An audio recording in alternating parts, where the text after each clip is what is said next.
Podcast 411, Item 234, November 4th, 2025. Aaron Mahnke of the Lore Podcast, Part 2. Podcast411.com. Listen different. To start back, I have some breaking news. Let me read the official wording from Libsyn, mostly verbatim, with maybe one tweak or so in there. Quote, after more than a decade, the feed, the official Libsyn podcast, is coming to a close. Since 2013, the feed has been a go-to source for podcast education, insights, and inspiration, with two effing awesome co-hosts and the best audience in podcasting. The show helped creators of all levels learn, grow, and connect. As Libsyn looks ahead to 2026, we're excited to introduce new ways to support and celebrate our creator and advertiser community across all our platforms. Stay tuned. More ways to learn, connect, and create are on the way, unquote. So what does that mean? In short, no new episodes of the feed. The feed was a big part of why I put Podcast 411 on hiatus. Really tough to do both from a content point of view and a time point of view. But with the sunsetting of the feed, that means Podcast 411 is back, baby. And I think I will have a little different focus. Before, it was getting mostly focused on the talent, Ronald Moore, Rich Eisen, Quincy Jones, that type of interviews. But going forward, I am going to seek out the hidden talent, the Jamies, the Nicks, the Brendans versus the Joes, the Jasons, and the Marks. Don't get me wrong, I will still geek out when I have a chance, like if Katie Sackhoff wanted to come on, absolutely. But I want to make sure going forward I do more focus on those that buy, set up, and test the rig, folks that know the difference between lame and Fraunhofer, and why 96 kilobits per second Fraunhofer is superior, or at least want to argue that point with me. And then after these interviews, you will get the news and tips and tricks you've gotten on the feed for the past 12 plus years, and I had on the show before that. As always, your feedback is greatly desired. 206-MOM-HELP is our call-in number. That's 206-666-4357. That has not changed, not in 20 plus years. Or send the feedback or your show's promos to podcast411@gmail.com. And please, anyone you know that listen to the feed, tell them Podcast 411 is back and new place for you to listen. This episode, the interview is with Aaron Mahnke, host and creator of the Lore Podcast. This is part 2 of our interview that was recorded a little bit after part 1. Actually, part 1 was recorded in 2016. Part 2 was recorded in 2023, 7 years apart, and it is just now getting up. So keep in mind, part 2, what you're about to hear, was recorded 2 years ago. If you have not listened to part 1, I would recommend you listen to it first. That was episode 233. Without further ado, here we go with part 2 of our interview with Aaron Mahnke. Aaron, welcome back to the show. Hey, Rob. Thanks for having me. So it's been 7 years to get part 2 out. Probably some sort of Guinness record between part 1 and part 2 with no episodes in between, right? Yeah, I like to think that I killed the show 7 years ago, and for some reason you think I can bring it back. Well, I don't know. Maybe it was just buried alive, and I was clawing at the coffin, and now it's time for it to come back out. So you're bringing it back to the life. Yes. And I remember I think it might have been the Lore television show that you mentioned that Saved by the Bell was from the coffin, right? I can't remember if it was one of the episodes or one of the Lore TV shows. I can't remember either because, again, it's been 8.5 years since the beginning of the podcast. But it was one of the two, and it's one of those ideas that some people say yes, some people say no, but this idea of safety coffins that people were looking for ways to prevent being buried alive, that they would get sick, go into a coma, get buried, and then wake up and obviously die. So they were trying to prevent that. So some people think that it was the bell that was, strung down into the coffin itself where somebody could move their hand and ring the bell that phrase came from. But yeah. So in the last 7 years, let's talk about some updates with you. And I'll start with a little bit on your team and how things changed. Back when we talked 7 years ago, you had a team of you and one other person and just had brought that other person on board. What's the lore team look like today? Yeah, for the first while, it was me, and that's one reason why I stuck with that every other week schedule for a long time, because it was me, researching the topic, writing the script, and then recording, editing, handling ad sales, soup to nuts, everything. It was independent. I couldn't manage that on a weekly basis. So yeah, I brought on a researcher about a year and a half in or so, maybe, I think it was around episode 49, 48. I brought in a researcher, and it was just a contractor, somebody to pay, to knock out some topics to help me chisel away at what I needed to do each year. And then I brought on more contractors, and there was a time there where it was probably a good collection of 6 or 7 different researchers who were all handling all of the outlines. I write pretty quickly in my season of writing. I start November 1st, right through until I'm done, which is about end of May or so, and that's the whole calendar year's worth of episodes. Because I move at such a quick speed for the writing, 1 episode a week, I needed at least 4 outlines coming in every month, but getting more of them was always good. It allowed me to look at a topic and say, you know what, that one might not actually be good for this time. I'll bump that down the road. Let me grab this other one. So I had a lot of contract researchers. And then leading up to the end of 2019, I started to think that I was taking on more shows at iHeart.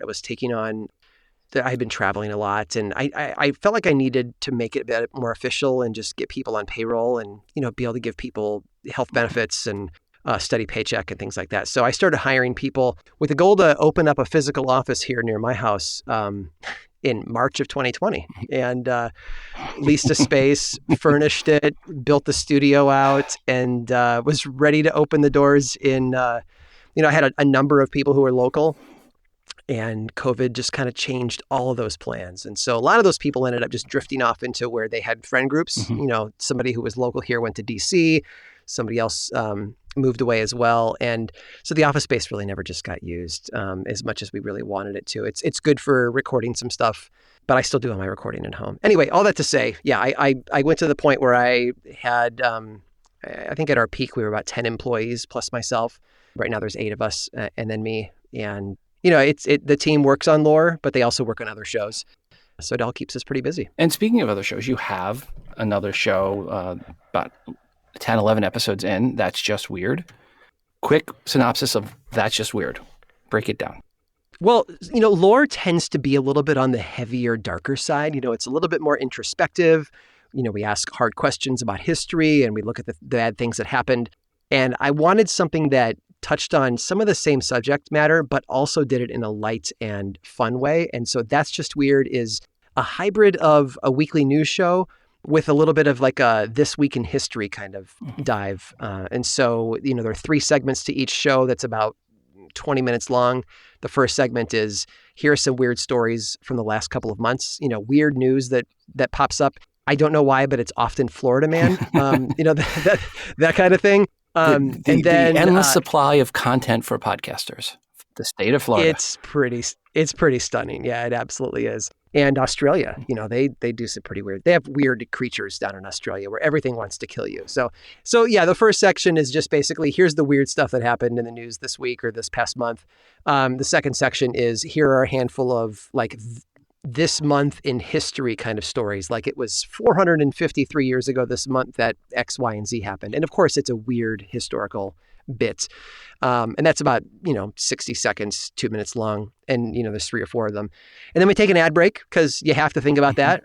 Right now, because I host through Libsyn, I'm able to just put a little ad marker in that spot of my 2-second gap. And then the dynamic system, the programmatic ads get plugged in there. And then we come back for sort of like let's tell one big story from this month in history and just let you have some fun in a bigger moment. And so that's just weird. Okay. When we talked last, you were doing your editing and pretty much everything from that point on, the publishing. Are you still doing the editing? I am. Well, on lore, not on other shows, but Yeah, there's just something about it that I really, really enjoy. I'm a recovering designer. I was a freelance designer for almost a decade before podcasting. And there's something very similar about going in Illustrator and dragging pixel points around and changing the angle of a line, and then moving over to something like GarageBand and looking at the waves and slicing something at a certain point and dragging things over and lining them up. It's just really similar to me. And so my brain likes it, and I have a lot of fun doing it. I'm 19 years in now on GarageBand. So yeah. Oh, it's all I need. It's 2 tracks, my voice and music. That's all I need. yeah, and that's how I look at it. And I know there's a lot of other good apps. They have the problem is I've also found out the best audio editing software oftentimes tends to be the one And, Absolutely. and so, but not saying anything bad about Audition, no emails, please. But No. GarageBand has worked for me, and it's worked for you, and you can't argue with your success. That's for sure. Well, at the end of the day, I tell people, you don't need the most expensive microphone in the store. You don't need the best software. What you need is really good storytelling. And then you plug the holes on everything else. Make sure your audio doesn't suck, but it doesn't have to be NPR quality either. So tell good stories. That's the place to start. Don't obsess over tools. That's the problem, though, is that obsessing over tools is the easy thing for people.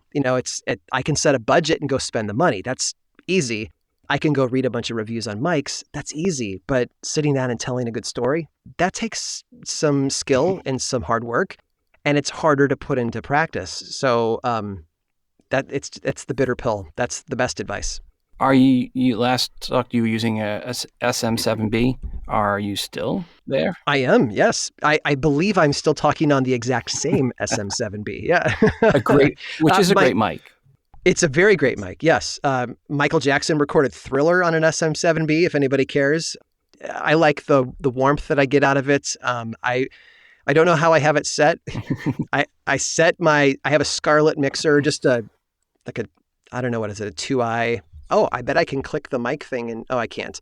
It's like a 2i something. Anyway, I got the knobs right and I set GarageBand the way that I wanted it years ago. And anytime I start a new episode, I just copy a template file that I have and I start talking. So I don't have to tweak the knobs every single time either. And that's another thing I tell people is, like, don't endlessly. It's like a writer playing with font size and what kind of fonts they want to use in their book. Just write. Worry about that stuff later. But I have a template file that's all set up and ready to go. And we moved this past summer from one house to another. And when we moved, I took photos of the Scarlett mixer front on, so I knew where the dials were supposed to be in case they got bumped. And then I just made sure that they were all back in the same place. So that's how low tech I go. I have my younger son Porter, who is listening, because I still do a lot of editing, but this one is going to be one that Porter edits. So one way to get an editor is to grow them, grow them from a little seed, and that's the best way to get an editor. But every now and then I would come in and the dials would be tweaked a little bit in my studio. Yeah, and you can tell. Yes. Your ear can hear it. Yeah. One of my favorite things a few years ago was having my daughters, who are now 13 and 14, write stories, like make up a fairy tale kind of a thing, 5-10 minutes long, for their grandparents.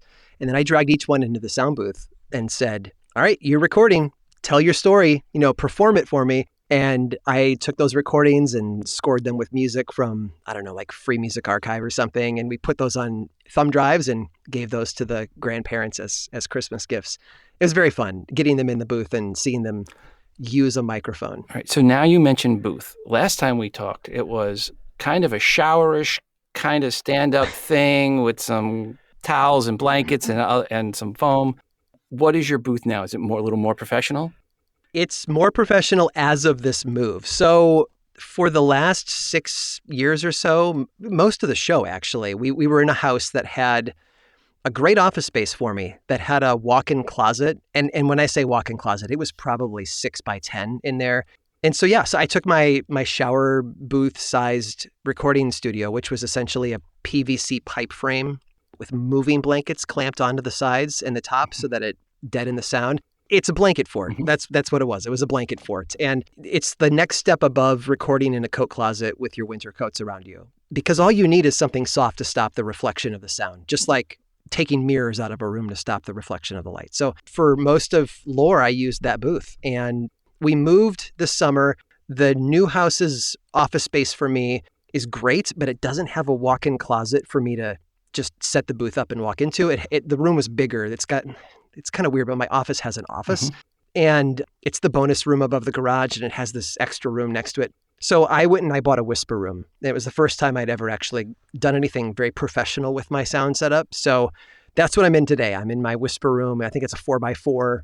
It's got that carpeted MDF kind of surface, and I can Velcro things to the wall. It's great. And I have one that has the air intake pump, so I can get some fresh air while I'm in here. And how is it when outside noise? Do you have it kind of soundproof so that I'm taking it, hence the whisper room, that if someone's out mowing the yard, you don't hear it?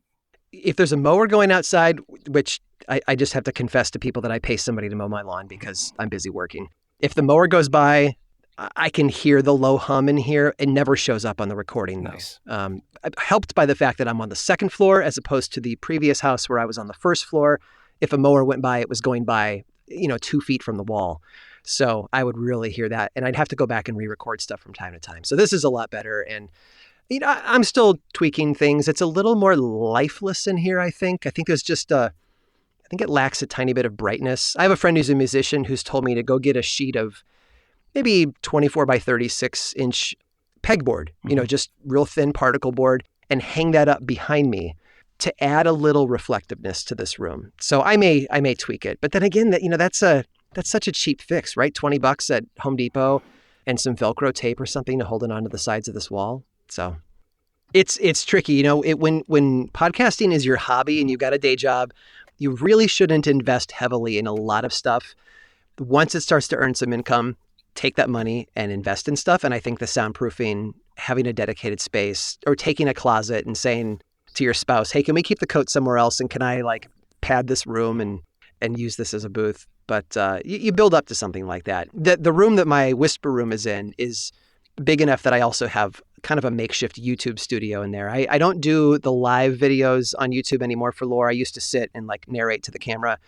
Just the revenue on YouTube versus what it costs me to pay a video editor to work on those hasn't worked out right. So it's there if I need it, and I can sit on a stool. I've got a good backdrop and all that, and it's all in this space. So I call this the studio, and then the next room over is my office where my desk is, and I write and play video games, because you have to play video games too. Well, that's important. You got to keep the main thing sometimes. That's right. As my son will tell me when it comes to video games. Not you, Porter, the other one. All right. So back when we last talked, you were using Chad Lawson for your music. Yeah. Are you still using him? What are you using today to source a lot of your music? Over the last year, so for many years, Lore was every other week. Chad has been my musician for all of those episodes.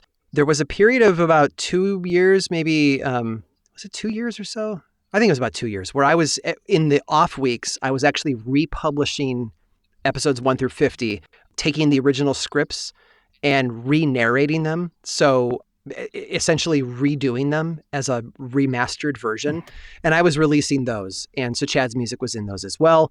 And then a few months ago, we switched over to, because I've completed the 1 through 50 on the remasters, didn't feel the need to go beyond that, which left me with an off week again. And so I tasked my team with finding a new slant with lore. Lore's always been the intersection of creepy folklore, superstitious stuff at the corner of history. So things that you can document, people that we know on paper existed, that kind of thing. But there's a whole world of great stories that are more legend than fact, and we wanted to tell them. They were the kind of story we often got asked about. Hey, would you tell the story of there's always that legend of the guy with the hooked hand who kills the kids who are making out in the car, that kind of thing. And so those are legends. They're harder to pin down. So we're doing lore legends in the off weeks. For that one, I went to one of the music subscription sites where you can license and download tunes and find people that worked for the mood of that particular branch of lore that I wanted.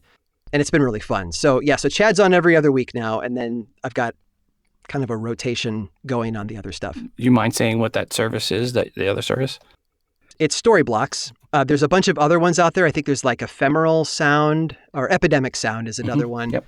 And they're primarily used by video editors, but they're they tell you that it's for video or for podcast. And, I pay the professional license or whatever it is for the use of all of that. And it lets me use that music on YouTube. I can whitelist it there. I can make sure that I'm not getting flagged on YouTube. And then if I need any sort of video assets, I go there and grab stuff from Storyblocks as well. It's great.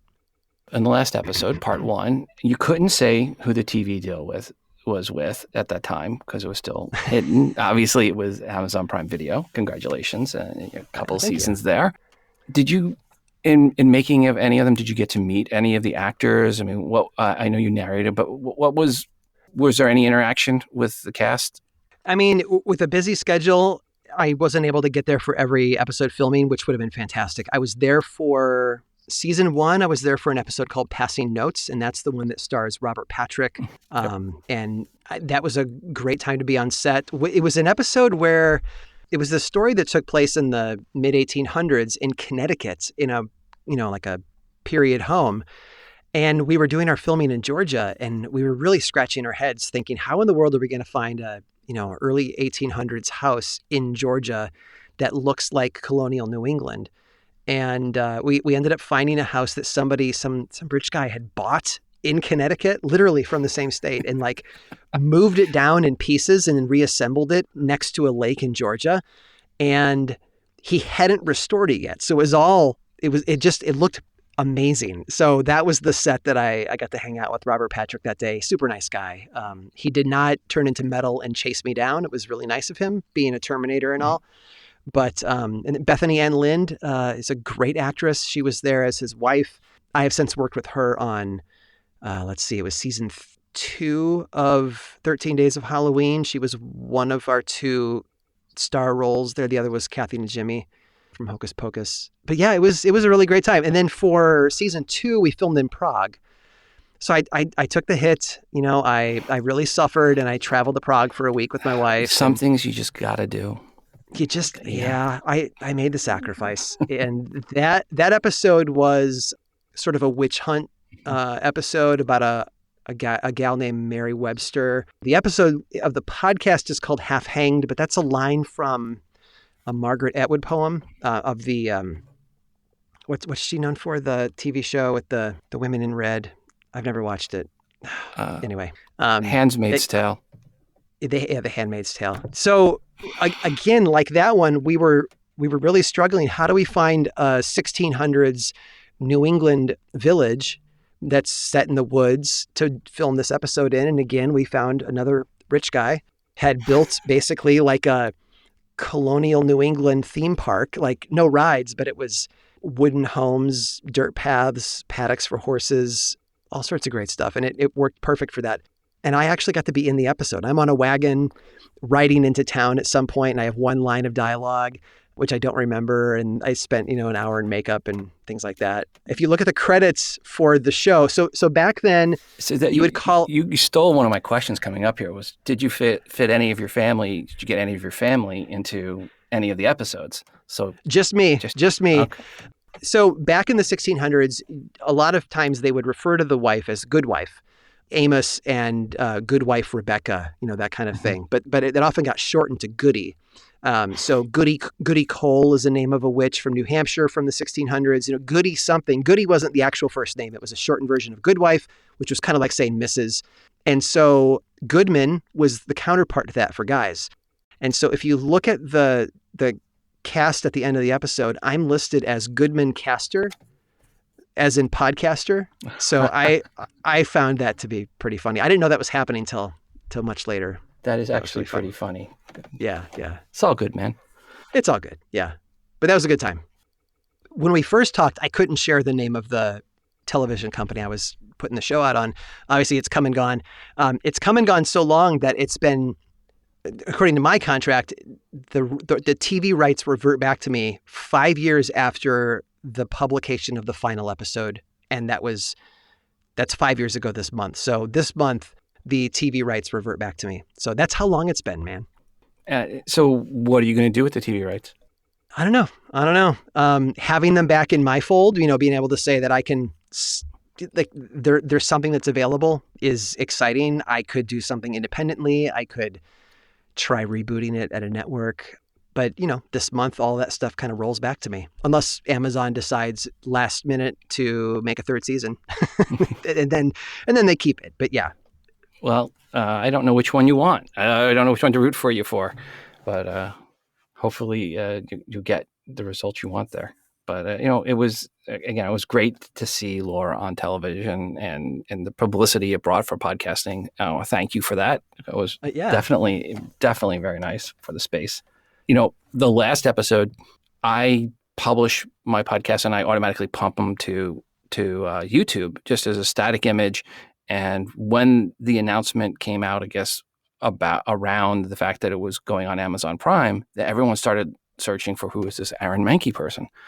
And I had the only YouTube interview of you up there because it was the audio over on YouTube. And I got like 50,000 plays on that interview. Oh, that's fantastic. Yeah. So it was, I always tell people, put your audio up there onto YouTube. You never know what's going to get discovered. And that episode just took off.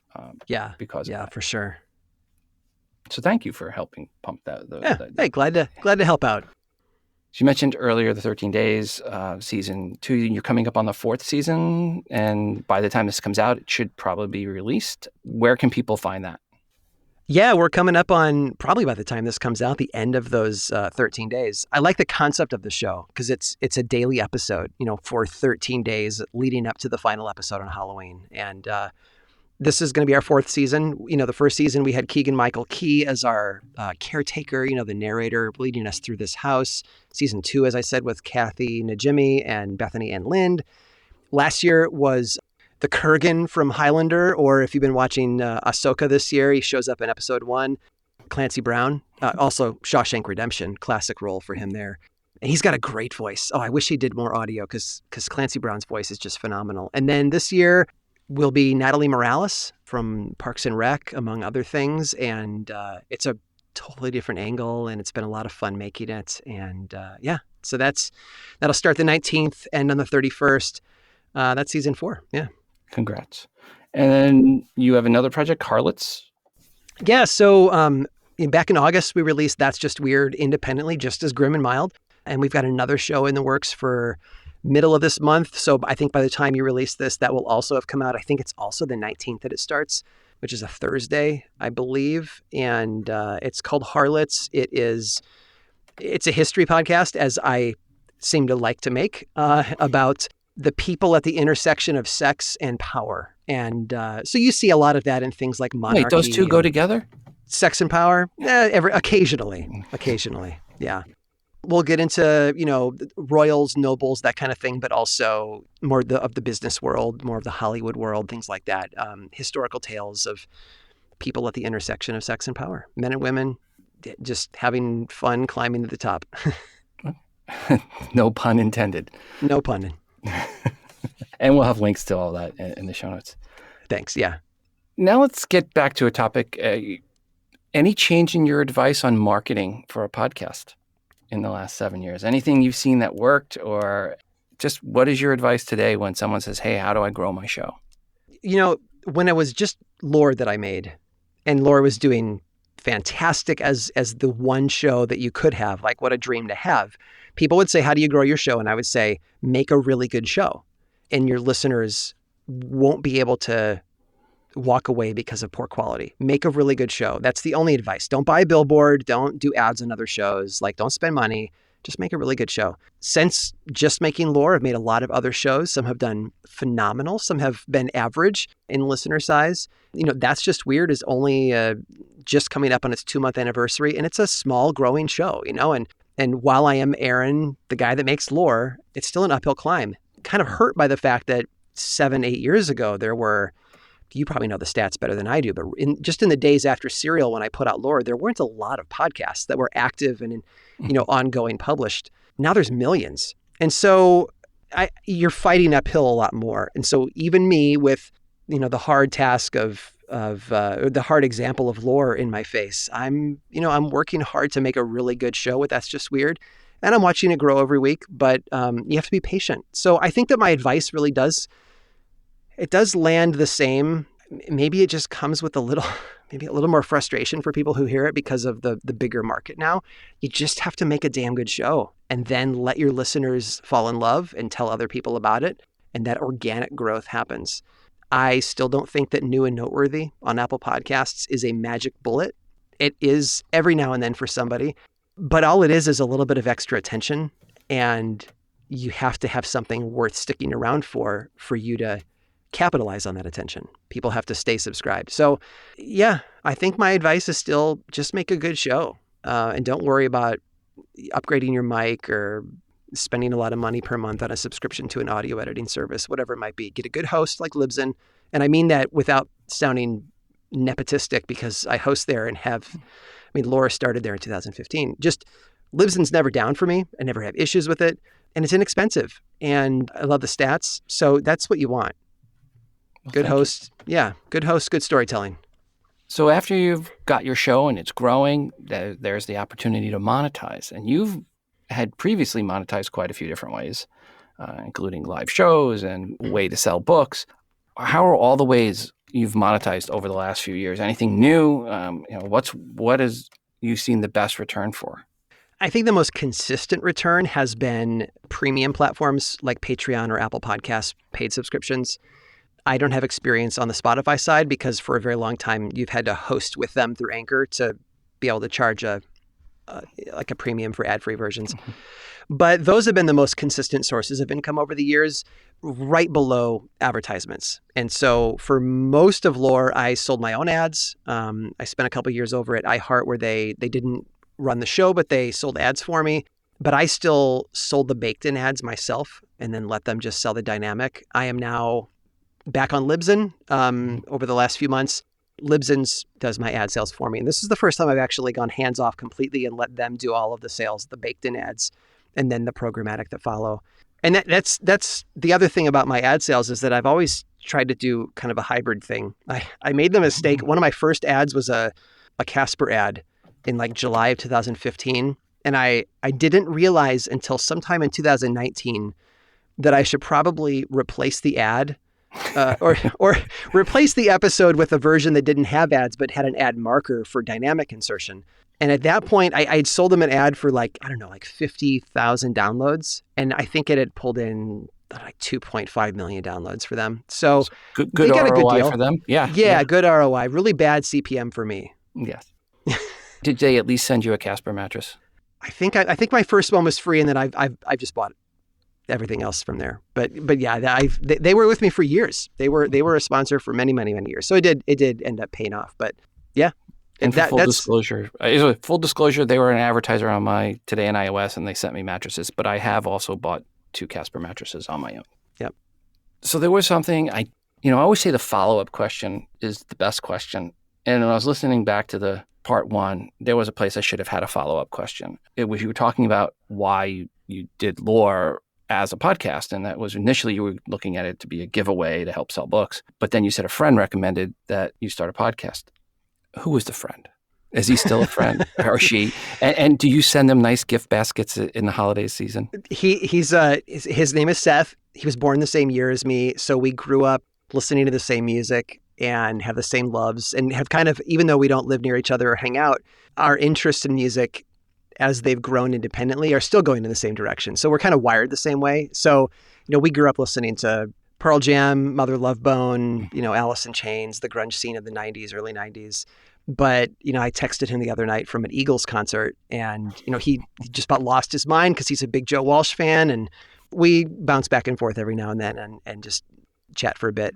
But yeah, I'm always grateful that he kicked me in that direction. I still can't believe it. I just wanted to put the MP3s in a zip folder and ask people to download it. Well, Seth, thank you from and all the other Lore fans out there. Thank you for kicking Aaron into doing it as a podcast.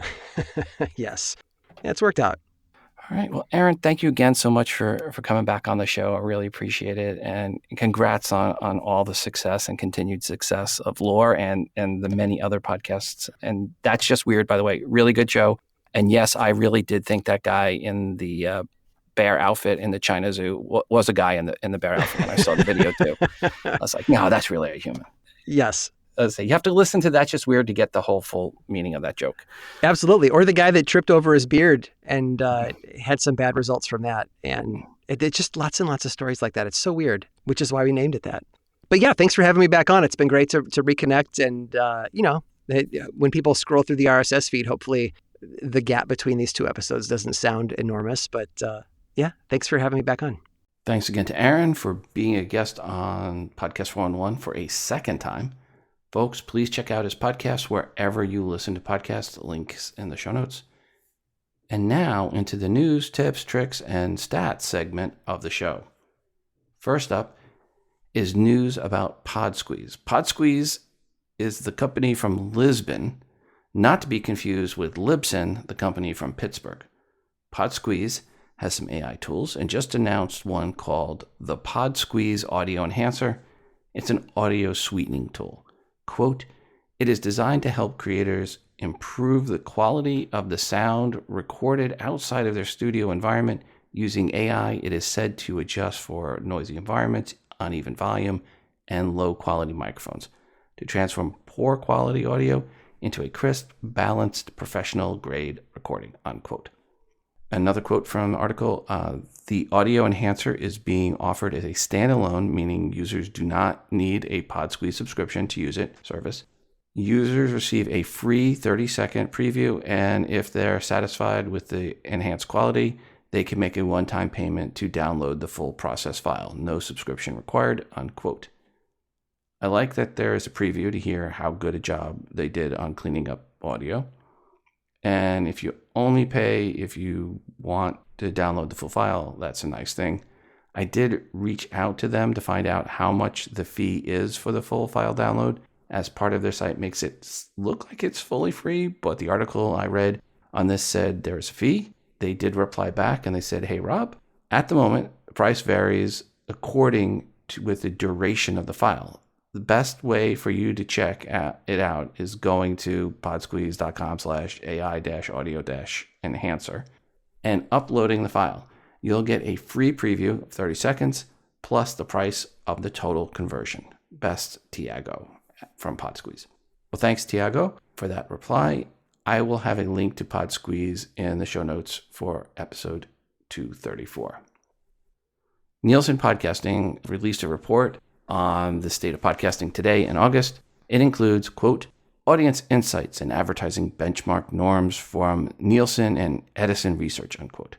Nielsen's podcast brand impact database draws on nearly a decade worth of surveys and case studies. There's over 2,000 of those that were in it. These are quarter after quarter surveys. Podcast ads continue to drive strong brand awareness, motivate listeners to learn more and purchase products.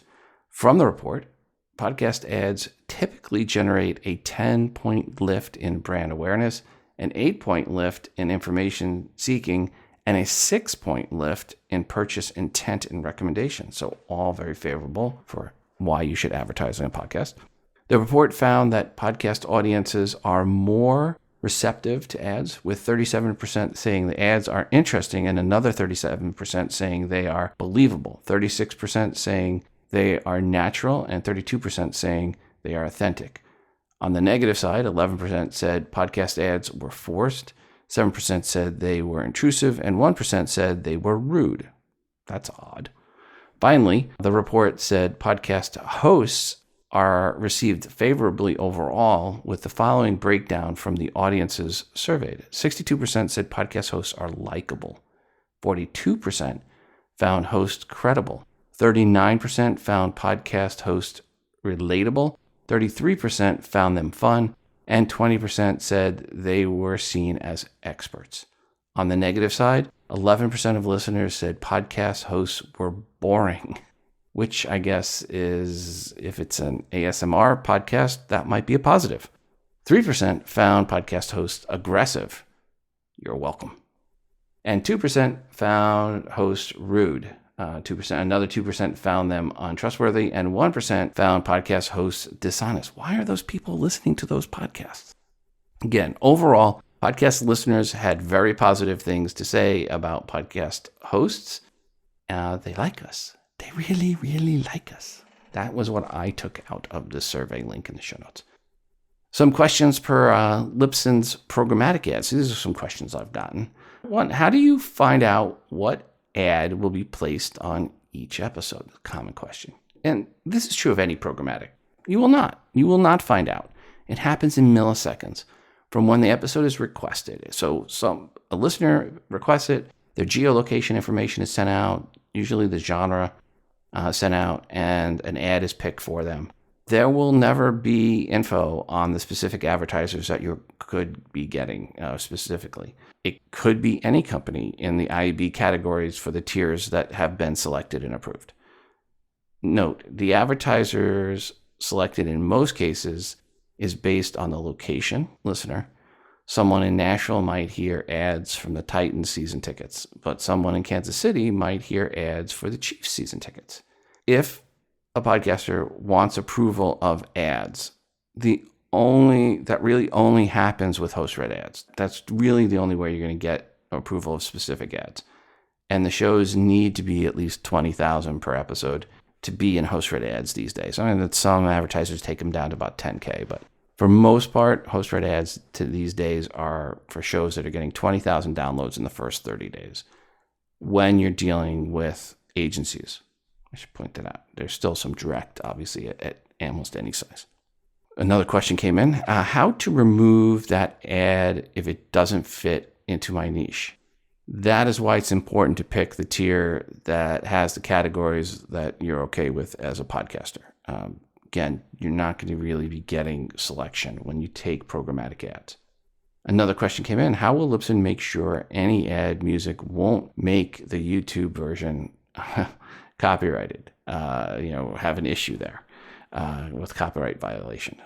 Again, I want to point out, Podcast 411 is my podcast, Rob Walsh's podcast. It is not Libsyn's. I am answering here as the host of Podcast 411, not as Libsyn employee. But I have the information, so I will share. Programmatic ads are not allowed on YouTube Music, first off. Worrying about programmatic ads having music that's going to cause a copyright violation in YouTube, that's not going to be the case because programmatic ads are not allowed on YouTube because that would be the bigger issue. If you are doing programmatic ads, you must submit via the Libsyn destination for YouTube, as Libsyn does not have programmatic ads in the file we upload to YouTube. By the way, if you're hosting with anyone else and you're doing programmatic ads and you submitted your RSS feed to YouTube Music, you are going to be in violation of the YouTube terms and service. So you really need to submit, if you're going to do programmatic ads, from a host that has a direct submit through an API into YouTube where the ads are not in there. So that happens with Libsyn. Libsyn will convert your audio to video and upload it so it can be used in YouTube Music, but it's the virgin file, not the file with ads stitched in. So anyone that submitted their RSS feed to YouTube Music must change. If you're Libsyn, you must change to the Libsyn destination, or they will get removed from YouTube for breaking their T's and C's. And if you're with another podcast host, check with that host on if you can get an ad-free feed to submit to YouTube Music. So if you're another host and they have an ad-free feed available, you're going to need to submit that one to YouTube, because if you submit your regular RSS feed that you submit to Apple to YouTube Music and you have programmatic ads, you will get pinged at some point and likely get kicked off of YouTube Music. There was an article titled, quote, Tesla owners twice as likely to listen to podcasts in the car. Edison data reveals, unquote. And here is a key part of the article, quote, the report finds that podcasts outperform other models among Tesla drivers. So basically, if you drive a Tesla, you are more likely to listen to podcasts than if you drive another vehicle. Edison says 12% of all audio time spent listening in the car goes to podcasts among Tesla drivers average age 18 and older. That figure rises to 17% when only ad-supported audio shares are examined. Now, quote, AM/FM is the dominant number one most listened to audio platform in Tesla.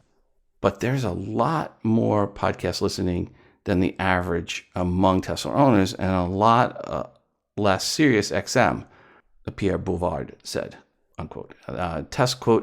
Tesla drivers consume podcasts in the car twice as much as the norm and really under-index on the time spent with SiriusXM, unquote. But here is the thing I did not see in the article. It does not look like Edison mentioned. What is mostly on AM radio these days? Talk programs. What is the biggest competitor to talk radio? Podcasting. And on what cars is AM radio not included? Teslas. The very, very likely reason that podcasts over-index on Teslas is not because they are smarter or more hip, I'm talking about the drivers, but because they don't get AM radio. And podcasting fills that need to hear talk radio. So people that like talk radio get a Tesla. They don't have AM radio anymore. So this whole article was trying to say it was one way or the other. Not once did they mention that Teslas don't get AM radio. All right, on to the next one. Listen Notes put out some data on the number of active shows that is, well, not accurate, to be nice. And I don't have to be nice because this is my show. So yeah, the Listen Notes puts this out, and I'm just like, come on, guys. They said we are at an all-time high for active shows. Well, if you go by the number of shows that published in the last 90 days, we are not close to the all-time high. Swing and a miss, batter. Listen Notes didn't even come close to hitting the ball on this one. The all-time high, which was well over 500K of active shows that have released a new episode in the last 90 days. But that's not right now. Right now, it is 431K. Over 70K, well over 70K off the all-time high. And if you really want to look at the health of the industry, don't just look at shows that release new content in the last 90 days. You want to look at those that also have at least 10 episodes, meaning they are active and not one episode pod faders, i.e. we also what we call people that host on Anchor. And that number of active in the last 90 days with 10 plus episodes, it's so nice not have to pull back anymore. That number of active in the last 90 days with 10 plus episodes is 360K. And it is also not close to the all-time high, which was 415K back in April of 2021. April of 2021 was when we saw the most active podcasters of all time. Sorry, it's not right now, Listen Notes. It's not even close. So we have a long way to get back to the peak active podcasts where we were in 2021.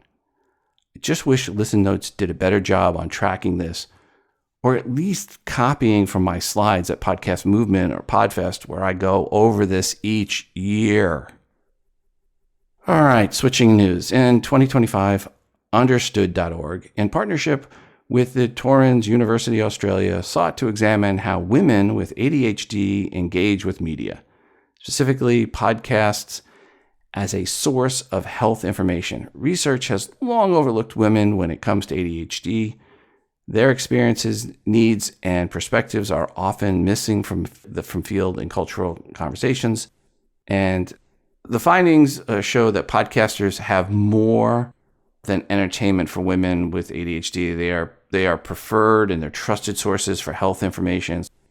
There are some key facts in this article, and I'll have a link to it in the show notes. Some of the stats that come out of this: 78% say they prefer audio platforms like Spotify, Apple, and Audible compared to video and text platforms. 62% listen to podcasts between 2 and 5 times per week. And another key fact, 4 and 5 listen to podcasts for 30 minutes to 2 hours a day.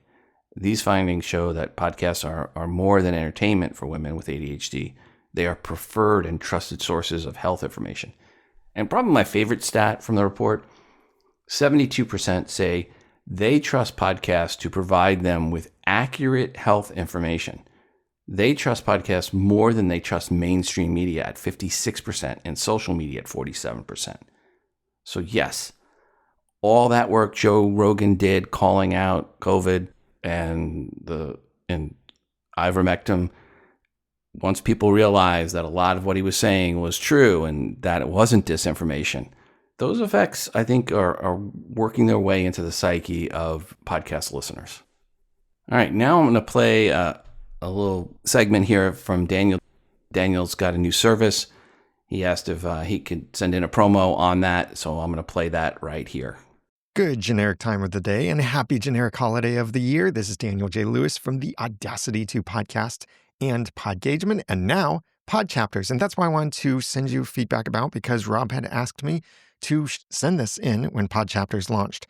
Pod Chapters at podchapters.com helps you make podcast chapters that boost your engagement with your audience through your episodes and even boost your profit, because it can make your calls to action far more actionable by providing a link or an image that people can simply tap on inside their podcast app to take action on that thing you want them to take action on. Or you can display images that go along with your audio podcast, or even simply provide an outline for your episode so that people can follow along with what you're talking about, see that extra context, which helps them to better retain and understand what they're talking about, especially as many people are listening to episodes in rather distracted contexts. It really helps if they can look back and see, oh yeah, we're on point number 2 that says such and such.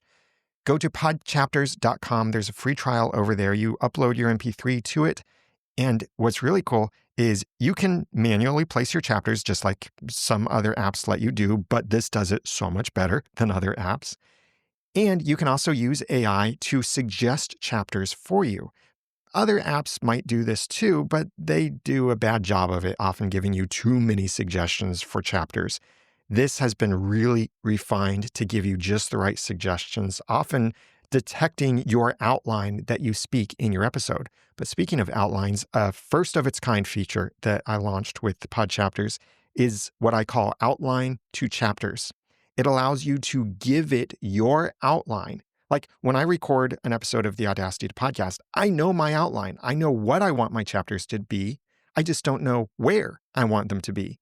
So you can give it your outline, and using artificial intelligence on your transcript that either you bring or it generates for you, it will find where to put those points in your outline so you don't have to go looking for them. And it gives you millisecond precision. You can add images and links. It supports multiple chapter formats, and it embeds them in the MP3 file, as well as gives you the option for Podcasting 2.0 chapters and even Podlove simple chapters, YouTube timestamps, a timestamped outline, and more features coming in the future. I would love for you to check it out at podchapters.com.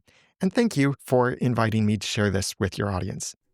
Daniel, thank you for sending that in. And just for those that aren't longtime listeners, this show never has and never will have advertisements. Anything I play on this show is free for people that sent it in, and I thought it was worthy of getting out there. I had seen his Pod Chapters. He showed me a demo of it at Podcast Movement, and I said, when you're ready to talk about that and launch it, please send me a segment to play on the show. Since I can't play it on the feed, I can play it here on Podcast 411. So Daniel, thanks for sending that in. And again, folks, if you have a product or service that's in the podcasting space and you want to talk about it here, if you want to promote your own podcast, just send me an email, podcast411@gmail.com. All right, now into the stats. And we're going to talk about median and mean numbers. These are the median and mean numbers are based on all episodes released on Libsyn Pro in the month of August, with downloads measured until the end of September. On average, each file was about 45 days old. This is, again, for all shows hosted on Libsyn Pro. The median number for August was 124, which was down a smidge from 126 in July. The adjusted mean and average, where I throw out the top 0.5% and any files with 3 or less downloads, the adjusted mean for August was 1,170, down a bunch from July when it was 1,221. 5.7% of all downloads for episodes released in August were in the 5K range or greater. This was the same as July. And here are some numbers to measure against and to put things in perspective. If your episodes are getting over 124 downloads after 30 days, you are better than half the shows. If you're getting 500 downloads, you're better than 72% of the shows. If you are getting 1,000, you are better than 80%. If you're getting more than 2,700, you're better than 90% of the shows. More than 5,800, you're better than 95%. More than 16,000, you're better than 98%. And more than 29,000, you're better than 99% of the shows. August numbers were mixed compared to July's numbers, some up, some down. Switching into geographic and user agent stats. First up this week is country breakdown for September per downloads geographically from all sources. And top 20 were USA at 59.1%, Canada at 5.3%, UK at 5.2%, Australia at 3.1%, Brazil at 2.7%, Germany at 2.3%, Sweden at 2%, India at 1.5%, Spain at 1.2%, and that's everyone over 1. Rounding out the top 20, under 1% in order are China, Netherlands, Japan, France, Mexico, Denmark, Philippines, Poland, Colombia, Ireland, and Norway. For September, we had Poland move into the top 20, and between September and August, those with changes greater than 0.2%, with the US decreasing from 61.8 to 59.1.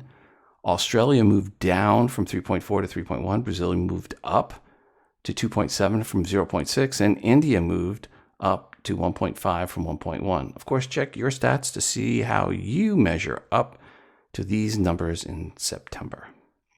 And now for user agents. For September, across all shows globally, hosting on Libsyn and Libsyn Pro for IAB stats, mobile downloads were at 83.22% of all downloads going direct to mobile devices. This is down a bit from August's 87.89%. Computer downloads were up a bit at 16.39%.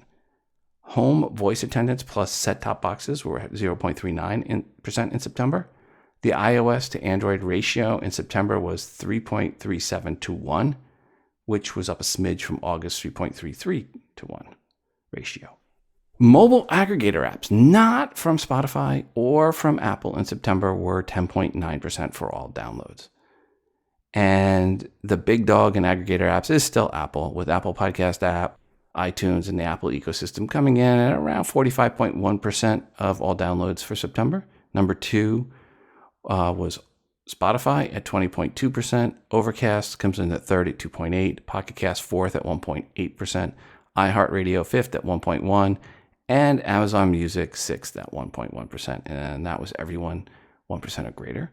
Those under 1% but greater than 0.2% in order were Podbean, Castbox, Podcast Addict, AntennaPod, and Player FM. And then followed with these in order between 0.2 and 0.02%.